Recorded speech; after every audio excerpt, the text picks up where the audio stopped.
அனைவருக்கும் வணக்கம். இந்த பதிவில் என்ன பார்க்க போகிறோம்னா, மாசி மாத அமாவாசை அன்னைக்கு இந்த 5 பொருட்களை தானம் கொடுப்பதால் நம்முடைய வறுமை நிலை மாறும்னு சொல்லப்படுது.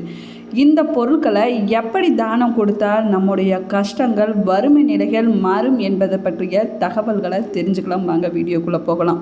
இந்த வீடியோ உங்களுக்கு பிடிச்சிருந்தால் லைக் பண்ணுங்கள், ஷேர் பண்ணுங்கள், கமெண்ட் பண்ணுங்கள். இன்னும் சேனலை சப்ஸ்கிரைப் பண்ணாமல் இருந்தீங்கன்னா சப்ஸ்கிரைப் பண்ணிக்கோங்க. கூடவே இருக்கிற பெல் ஐக்கானை கிளிக் பண்ணிக்கோங்க. வீடியோவை ஸ்கிப் பண்ணாமல் முழுசாக பாருங்கள். நிறைய சுவாரஸ்யமான தகவல்களை தெரிஞ்சுக்கலாம். வாங்க வீடியோக்குள்ளே போகலாம். பொதுவாகவே அமாவாசைனா முன்னோர்களுக்கு திதி கொடுப்பது மற்றும் முன்னோர்களை வழிபடுவதற்கு உண்டான நாள்னு சொல்லப்படுது. அது மட்டும் இல்லாமல் மாசி மாத அமாவாசை மிகவும் முக்கியத்துவம் வாய்ந்ததாகவும் சொல்லப்படுது. இது மிக முக்கியமான வழிபாட்டு நாளாகவும் சொல்லப்படுது. அது மட்டும் இல்லாமல் பாவங்கள், தோஷங்கள் ஆகியவற்றிலிருந்து நம்மை மட்டும் இல்லாமல் நம்முடைய குடும்பத்தினர்கள் மற்றும் முன்னோர்களை விடுபடுவதற்கும் இது உதவியாக இருக்குதுன்னு சொல்லலாம். இந்த நாளில் இந்த 5 பொருட்களை தானம் அளிப்பதால் வறுமை நிலை மாறி செல்வ செழிப்பு ஏற்படும்னு சொல்லப்படுது. அதே போல் இந்த ஆண்டு மாசி மாத அமாவாசை பிப்ரவரி 27ஆம் தேதி வியாழக்கிழமை அன்னைக்கு வருது. அதே போல் அமாவாசை நாளில் விரதம் இருந்து முன்னோர்களை வழிபடுவது மிக முக்கியமான வழிபாட்டு நாளாகவும் சொல்லப்படுது. இந்த மாசி மாத அமாவாசையே பால்குண அமாவாசை என்றும் பால்குண மாதத்தின் நிறைவு நாள் என்றும் சொல்லப்படுகிறது. இது பித்ரு தோஷத்தில் இருந்து விடுபடுவதற்கான நாளாகவும் பார்க்கப்படுகிறது. இந்த மாசி மாத அமாவாசை முன்னோர்களை விரதம் இருந்து வழிபட்டு தானம் செய்தால் புண்ணிய நீராடி துன்பங்களில் இருந்து விடுபடுவதற்கான நாளாகவும் கூறப்படுகிறது. இந்த நாளில் கங்கை, யமுனை, சரஸ்வதி போன்ற புனித நதிகளில் நீராடுவதால் நாம் மட்டுமில்லாமல் நம்முடைய முன்னோர்கள் செய்த பாவங்களிலிருந்து விடுபட முடியும் என்றும் சொல்லப்படுகிறது. அதே போல் இந்த மாசி மாத அமாவாசை நாளில் எந்த 5 பொருட்களை தானம் அளிப்பதால் வறுமை நிலை நீங்கும், செல்வம் பெருகுன்னு சொல்கிறாங்க என்பதை பற்றி பார்க்கலாம் வாங்க.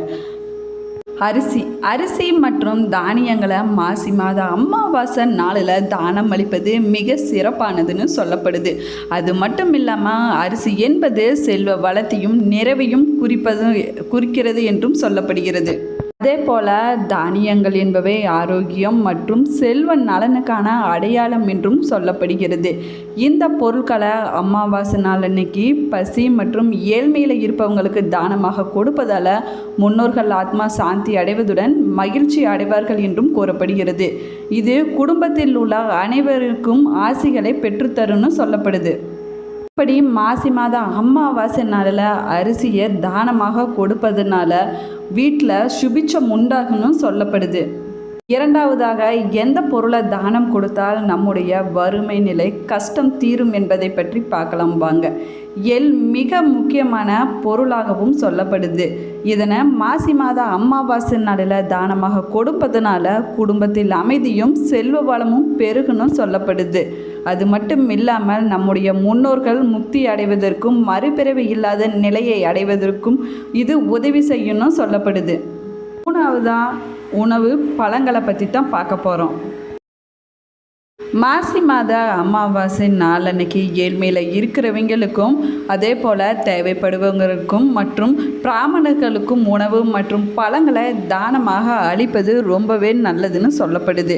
இது மிக உயர்ந்த புண்ணிய பலன்களை தரும் என்றும் எவ்வளவு பொருட்களை தானம் செய்தாலும் அன்னதானம் தானங்களில் சிறந்த தானமாக கருதப்படுவதால் முன்னோர்கள் ஆசியும் வீட்டில் செல்வ வளமும் பெருகும் என்றும் கூறப்படுகிறது. அது மட்டும் இல்லாமல் பழங்கள் மற்றும் ஆரோக்கியம் செழிப்பின் அடையாளமாகவும் கூறப்படுகிறது. அமாவாசை நாளில் 4வது பொருளை தானமாக கொடுப்பது எதுவென்று பார்த்தால் உடை மற்றும் சமையல் பாத்திரங்கள் ஆகியவற்றை தானமாக கொடுக்கலாம். அது அன்றைய நாளில் ரொம்பவே நல்லது. அது மட்டும் இல்லாமல் அமாவாசை என்று புதிதாக வாங்கிய துணிகளை தானமாக கொடுப்பது மிக புண்ணியமானதாகவும் சொல்லப்படுகிறது. 5வது பொருள் எதுவென்று பார்த்தால் நெய், எண்ணெய். பொதுவாகவே அமாவாசையில் நெய், எண்ணெய் ஆகியவற்றை தானமாக அளிப்பது ரொம்பவே நல்லதுன்னு சொல்லப்படுகிறது. நெய் வளர்ச்சியின் அடையாளமாகவும், எண்ணெய் என்பது ஞானத்தின் அடையாளமாகவும் சொல்லப்படுகிறது. அதனால்தான் கோவில்களுக்கு விளக்கேற்ற எண்ணெய் வாங்கி கொடுப்பது ரொம்பவே நல்லதுன்னு சொல்லப்படுகிறது. அது மட்டும் இல்லாமல் ஏழைகளின் வீடுகள் கோவில்களில் சமைக்க வாங்கி கொடுப்பதால் வீட்டில் அமைதியும் நேர்மறை ஆற்றலும் அதிகரிக்கும் என்றும் கூறப்படுகிறது. 5 பொருட்களை அமாவாசை என்று தானம் கொடுப்பதால் வீட்டில் இருக்கக்கூடிய கஷ்டங்கள், தடைப்பட்ட காரியங்கள் அனைத்தும் நிறைவேறும் என்றும் சொல்லப்படுகிறது. அது மட்டும் இல்லாமல் சகல ஐஸ்வர்யங்களும் கிடைக்கும் என்றும் கூறப்படுகிறது. எனவே இந்த 5 பொருட்களை தானம் கொடுப்பதன் மூலம் முன்னோர்களின் ஆசையும் கடவுளின் அனுகிரகமும் கிடைக்கும் என்றும் கூறப்படுகிறது. எனவே இந்த 5 பொருட்களை மறக்காமல் அமாவாசை அன்னைக்கு தானம் கொடுங்கள். வீட்டில் நல்லதே நடக்கும். மாதங்களின் மிகவும் புண்ணிய மாதமாக கருதப்படுவது மாசி மாதம். மாசி மாதத்தில் புண்ணிய தீர்த்தங்களில் அமிர்தம் கலப்பதாகவும் சொல்லப்படுகிறது. இந்த நாளில் புனித நீராடுவது மிகவும் சிறப்பு வாய்ந்ததாகவும் கூறப்படுகிறது. அது மட்டுமில்லாமல் பாவங்களை போக்கக்கூடியதாகவும் சொல்லப்படுகிறது. அதேபோல இந்த மாதத்தில் வரும் அமாவாசை நாளில் முன்னோர்களை வழிபடுவது மிகவும் சிறப்பானதாகவும் கூறப்படுகிறது.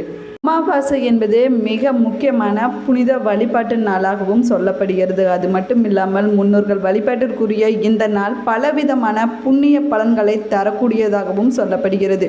ஒவ்வொரு மாதமும் வரும் அமாவாசைக்கு ஒவ்வொரு தனிச்சிறப்புகள் இருக்கிறது. அதே போல் மாசி மாத அமாவாசைக்கென்று தனியான ஒரு மகத்துவமும் இருக்கிறது. இந்த நாளில் விரதம் இருந்து முன்னோர்களை வழிபட்டால் அனைத்து விதமான தோஷங்களும் நீங்கி சுபகாரிய தடைகள் அனைத்தும் நீங்கி வெற்றி கிடைக்கும் என்று சொல்லப்படுகிறது.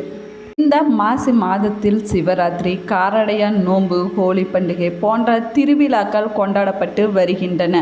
மேலும் பல சிவன் மற்றும் பெருமாள் கோவில்களில் தீர்த்தவாரி விழாக்களும் நடத்தப்படுகின்றன. அப்படிப்பட்ட இந்த மாசி மாதத்தில் வரும் மாசி அமாவாசை நாளும் மிகவும் முக்கியத்துவம் வாய்ந்ததாகவும் சொல்லப்படுகிறது. அதே போல மாசி அமாவாசை நாளில் அதிகாலையில் எழுந்து குளித்து முடித்துவிட்ட பிறகு குளக்கரை மற்றும் ஆற்றங்கரை உள்ள நீர்நிலைகளில் மறைந்த முன்னோர்களுக்கு திதி கொடுப்பது ரொம்பவே நல்லது.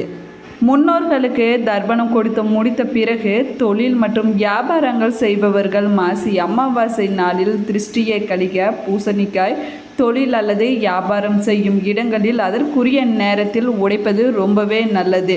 இப்படி செய்வதன் மூலம் தொழில் மற்றும் வியாபாரத்தில் நல்ல லாபம் ஏற்படும் என்றும் சொல்லப்படுகிறது. வீண் செலவுகள் தவிர்க்கப்படும் என்றும் கூறப்படுகிறது. மட்டுமில்லாமல் மாசி மாத அமாவாசை நாளில் மறைந்த முன்னோர்களுக்கு தர்ப்பணம் கொடுப்பதன் மூலம் அவர்களது ஆத்மா சாந்தியடையும் என்றும் கூறப்படுகிறது. இப்படி செய்வதன் மூலம் முன்னோர்களின் மனம் குளிர்ந்து நமக்கு ஆசிகள் வழங்குவார்கள் என்றும் கூறப்படுகிறது. அதனால் மறக்காமல் மாசி அமாவாசை என்று முன்னோர்களுக்கு தர்ப்பணம் கொடுங்கள்.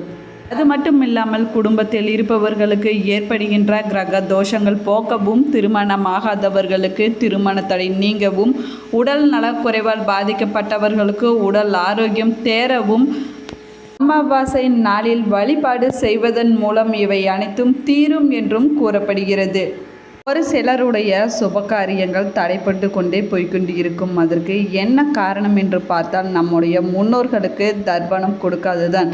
எனவே இன்றைய அமாவாசை நாளில் முன்னோர்களுக்கு தர்ப்பணம் கொடுத்தால் எந்த வகையான தோஷங்கள் இருந்தாலும் விலகிவிடும். சுபகாரிய தடைகள் அனைத்தும் நீங்கி சுபகாரியம் கைகூடி வரும் என்றும் கூறப்படுகிறது. அதே போல இந்த ஆண்டு மாசி மாத அமாவாசை அவிட்டம் நட்சத்திரத்துடன் இணைந்து வருகிறது. அவிட்டம் நட்சத்திரத்துடன் இணைந்து வரும் மாசி அமாவாசையில் முன்னோர்களுக்கு தர்ப்பணம் கொடுப்பது பித்ருக்கள் அளவற்ற மகிழ்ச்சி அடைவார்கள் என்றும் கூறப்படுகிறது. இந்த நாளில் அன்னம், தண்ணீர் ஆகியவற்றை தானம் செய்தால் 16,000 ஆண்டுகள் பித்ருக்களை சிதார்த்தம் செய்த பலன் கிடைக்கும் என்றும் கூறப்படுகிறது. அது மட்டும் இல்லாமல் இந்த ஆண்டு மகா சிவராத்திரி கொண்டாட்டத்தின் முடிவாக மாசி மாத அமாவாசை வருகிறது.